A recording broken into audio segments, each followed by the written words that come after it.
Muito bom ter os irmãos aqui. Você que está participando de casa também, é bom tê-los conosco. E hoje, ceia do Senhor, eu quero partilhar contigo uma palavra acerca daquilo que nos afasta da comunhão com Deus.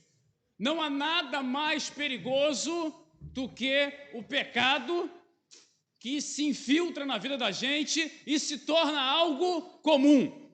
Gente, nós temos tido tantos cuidados com tanta coisa, mas nós temos nos esquecido daquilo que mata a alma. Hoje, quando nós falamos sobre pecado, algumas pessoas, elas acham que pecado é algo ofensivo. É claro que pecado é ofensivo. Quando eu e você pecamos, nós ofendemos a santidade de Deus.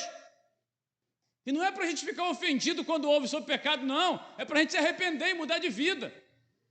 Hoje, quando se fala de pecado, o pessoal acha que tem que atualizar a Bíblia. Vamos dar um F5 na Bíblia. Como é que funciona isso na cabeça da gente? Quando se fala de pecado, no lugar do cara deixar o pecado, ele deixa a igreja. Como é que funciona? E esse talvez seja o grande problema da nossa geração. Nós nos tornamos mimados e não queremos ouvir a verdade de Deus que liberta o ser humano para uma nova vida. Na década de 80, 90, na cidade de Nova York, havia uma onda de violência assim que nunca foi vista antes ali naquela cidade. Muita morte, droga, tudo acontecendo ao mesmo tempo. E o prefeito, ele resolveu ter uma política de tolerância zero com os crimes chamados de menor potencial. Ou seja, o cara deu mole, cadeia nele. E as cadeias ficaram lotadas. Só que o resultado disso é que a criminalidade caiu de um modo vertiginoso. E depois lá tentaram implantar isso em outros lugares do mundo, mas não conseguiram. E hoje, o que eu quero falar contigo é que se a gente quer mudar qualquer coisa que seja na nossa vida, é preciso ter tolerância zero com o pecado. E principalmente com aquele pecadinho que a gente acha que não faz mal a ninguém. Pastor, esse gato que eu botei na luz é inofensivo. Ele é domesticado. Ele alegra o meu coração porque eu posso dormir com o ar-condicionado ligado, eu durmo melhor, eu vivo melhor. Gente, pecado é pecado. É simples assim. E o pecado dá legalidade ao diabo para agir na sua vida. Não, pastor, quando aquela mulher passa, eu olho só assim de lado, eu não olho direto, não. Meu irmão, é simples, a vida é simples desse jeito. Jesus fala que quando você olhou com má intenção para uma mulher, você já adulterou com ela. E agora? E a gente vai acumulando o pecado na vida da gente e vai achando, não, foi a igreja domingo, eu louvei, eu levantei as mãos e teve até ceia domingo, então eu estou zerado de pecado. Enquanto você não se arrepende e pede perdão a Deus, o pecado está agarrado em você. Você que já teve cachorro sabe como é que é fácil tirar carrapato de cachorro, né? Você precisa ter toda uma expertise para dar conta disso. E você tira, quando você termina, tem um escondido na orelha. O pecado é assim. Você começa a expurgar o pecado e fala, Deus tem misericórdia de mim, eu quero ter uma vida santa, íntegra, reta, e você se arrepende, e você diz não ao pecado, e você santifica a tua vida, você jejua, você começa a ler a palavra, e a gente está aí durante 21 dias, lendo a palavra todo dia. Para que isso, pastor? Para que o pecado se desagarre de nós, meu irmão. Porque nós só vamos conseguir viver o reino de Deus quando o pecado não nos dominar. Não é que você não vai pecar mais, a gente é ser humano, a gente acerta e erra. O problema é quando o pecado se torna comum, natural, normal na vida da gente. E eu quero hoje com você pensar sobre isso. Como devemos tratar o pecado? Abra sua Bíblia em João 8, nós estamos no capítulo 8 de João hoje, nosso 8º dia. Participe conosco aí, João capítulo 8. Você que está em casa também, abra sua Bíblia em casa, não fique aí deitado no sofá e às vezes tomando café enquanto assiste. É um negócio muito triste isso, porque eu não posso tomar café com você. João capítulo 8, verso 1.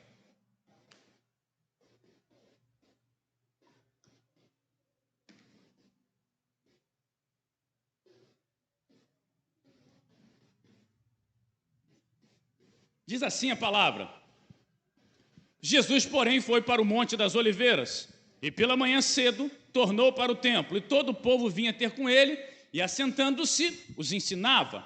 E os escribas e os fariseus trouxeram-lhe uma mulher apanhada em adultério, e pondo-a no meio, disseram-lhe: Mestre, essa mulher foi apanhada no próprio ato adulterando. E na lei nos mandou Moisés que as tais sejam apedrejadas. Tu, pois, que dizes?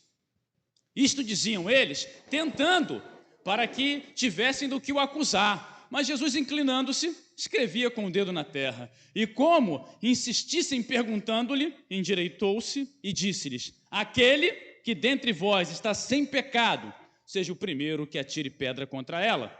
E tornando a inclinar-se, escrevia em terra. Porém, ouvindo eles isto, acusados pela consciência, saíram, um, a começar pelos mais velhos até os últimos. Ficou só Jesus e a mulher que estava no meio. E endireitando-se Jesus, e não vendo ninguém mais do que a mulher, disse-lhe: Mulher, onde estão aqueles teus acusadores? Ninguém te condenou? E ela disse: Ninguém, Senhor. E disse-lhe Jesus: Nem eu também te condeno. Vai-te e não peques mais. Obrigado pela tua palavra, Senhor. Nós estamos de coração aberto, rogando ao Senhor que o Senhor santifique a nossa vida. Nós não queremos olhar para o outro, nós não queremos falar do pecado alheio, nós queremos essa manhã nos arrepender e pedir: Deus, por graça e misericórdia, perdoa o nosso pecado, liberta-nos de tudo que queira nos prender longe do centro da tua vontade, em nome de Jesus. Amém.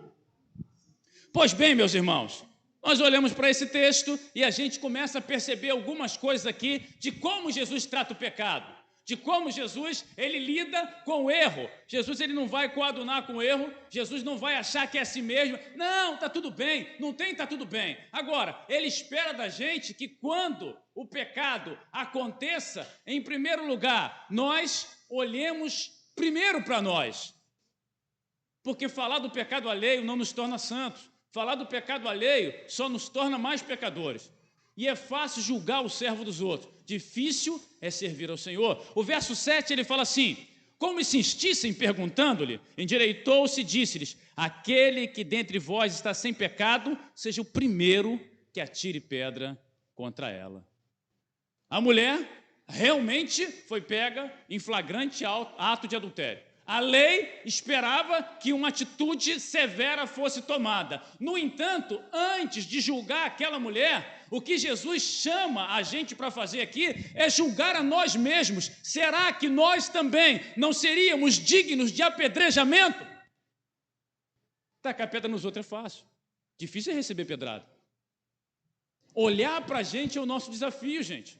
Olhar para nós, quando alguém incorre no erro, quando alguém está em pecado, nós precisamos primeiro olhar para a gente e dizer: Deus, tem misericórdia de mim, que eu não caia, que eu não passe por isso, que eu possa de alguma maneira ser um modelo positivo para essa pessoa, que o meu testemunho a leve à mudança de vida. Olhar para mim, me enxergar, sem o eufemismo, né? Não, eu sou muito bonzinho, eu sou muito legalzinho, o que eu faço, todo mundo faz de vez em quando. Sem isso, nós precisamos assumir para nós.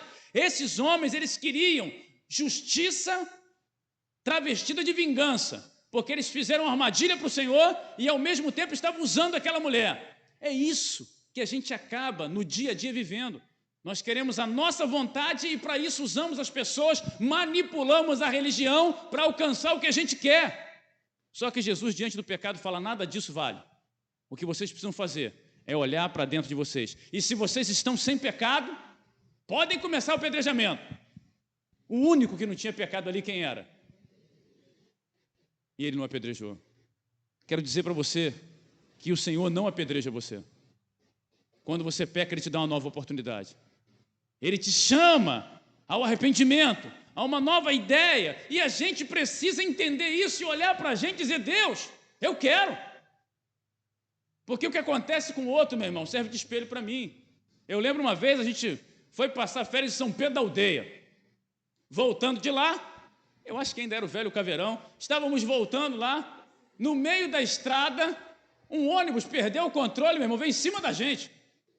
E ali uma manobra sensacional, só deu tempo de fechar os olhos, né? Você fecha o olho e clama por Jesus. O ônibus passou, meu irmão, foi para o acostamento e foi embora. Como é que a perna para de tremer depois? Acabou. 60, 70, 80 no máximo na direita, sem correr. Por quê? Porque eu vi o acidente do outro. Eu não quero esse acidente na minha vida. Se você viu alguém perto de você que pecou, não julgue, não atire pedra. Peça a Deus, Deus tem misericórdia de mim. Cuida de mim. E segue a tua vida com cuidado, para que você não incorra no pecado. Jesus trata o pecado, primeiro, fazendo-nos olhar para nós mesmos. Segundo, levando-nos a um encontro com Ele. Olha o verso 10.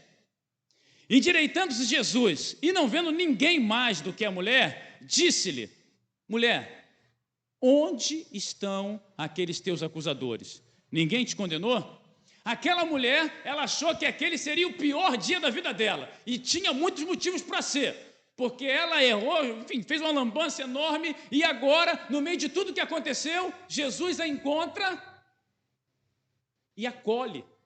Isso é que, sabe, os inimigos de Jesus ficavam revoltados com isso, porque Jesus fazia milagre, andava sobre o mar, ele multiplicava pão e peixe, mas ele acolhia o pecador, no lugar de lançá-lo fora. Ele acolheu aquela mulher. O pecado que a gente comete, gente, não é para desqualificar a gente, não é para tornar a gente digno de execração pública, é para nos conduzir a Jesus. Jesus tinha tempo para lidar com a adúltera, e hoje o Senhor marcou esse tempo para lidar com o meu e com o seu pecado. Ele nos acolheu à semelhança do que acolheu aquela mulher. Ele agora está ouvindo a gente, e ele pergunta para a gente: ninguém te condenou? Onde está aquele pessoal que te acusava? Cadê aquela turma? Foi todo mundo embora? Não sobrou ninguém?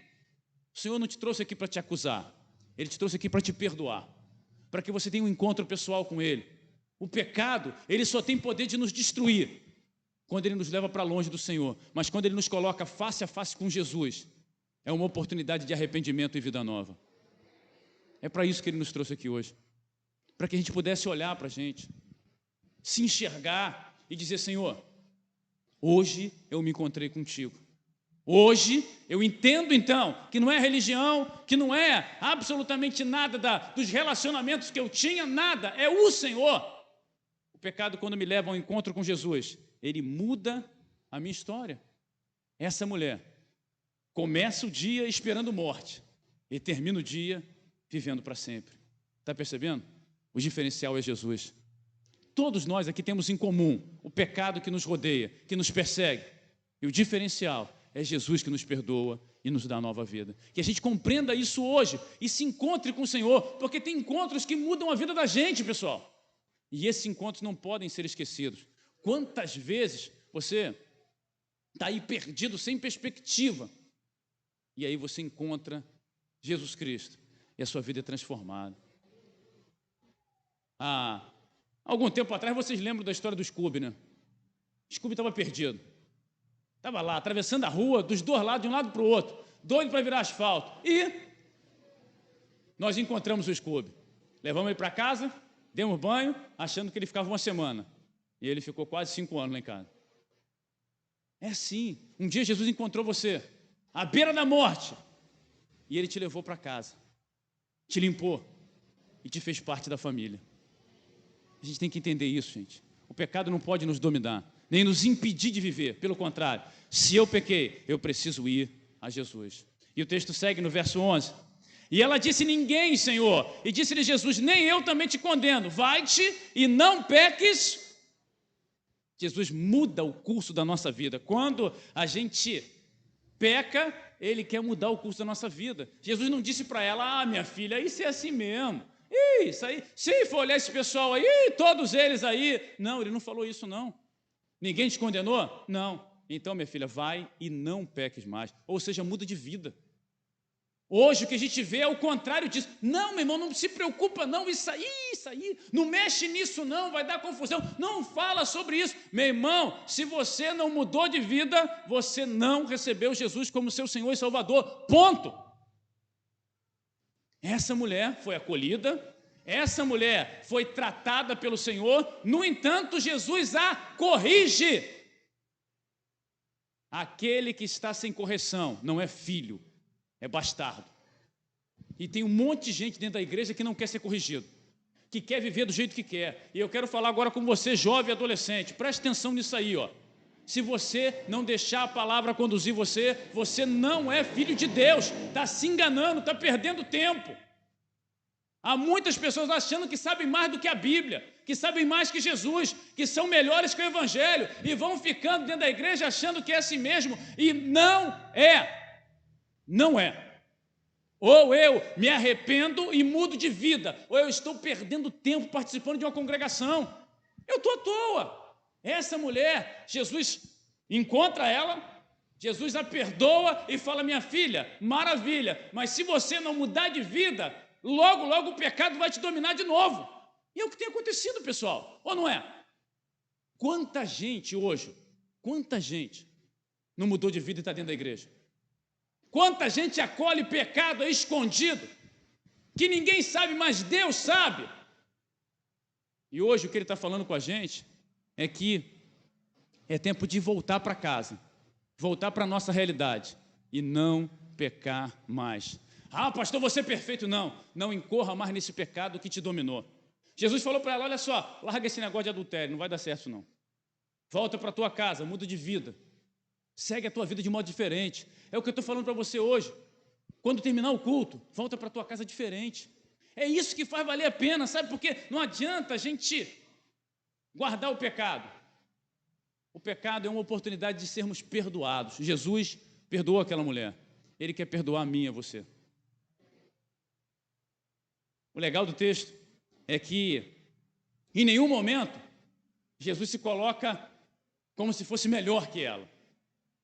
Ele se coloca no lugar dela. Ele a entende, ele a defende, ele a instrui e ele a perdoa. Esse é o Evangelho. O Senhor hoje quer acolher você, quer defender você, quer instruir você e perdoar você. Se você nunca entregou sua vida a Jesus, entregue sua vida hoje. Abra o coração para Ele. Sabe, aquela mulher